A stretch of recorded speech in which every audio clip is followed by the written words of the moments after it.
Super સિક્સમાં હવે વાત કરીએ વડોદરાની તો શિનોરમાં પસાર થતી નર્મદાનો બદલાયો છે રંગ।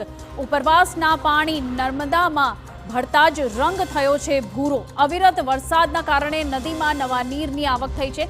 નર્મદા નદીની જળ સપાટીમાં થયો છે વધારો અને સાથે જ ગોળવાદ ઘાટ માલસર આશા બ્રિજ પાસે પણ પાણીનો રંગ બદલાયો છે।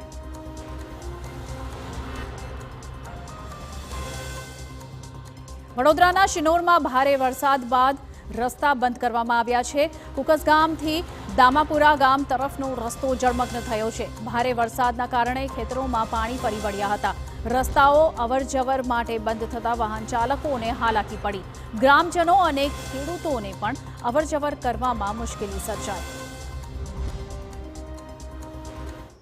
અત્યારે વરસાદ બહુ પડવાથી કુકસથી દામાપુરાનો રસ્તો બંધ થઈ ગયો છે। 10 ફૂટ પાણી ઉપર રહે છે રોડ પર, એટલે વાહન વ્યવહાર બિલકુલ બંધ થઈ ગયો છે। અમારે ખેતર જવું તો મુશ્કેલી બહુ છે।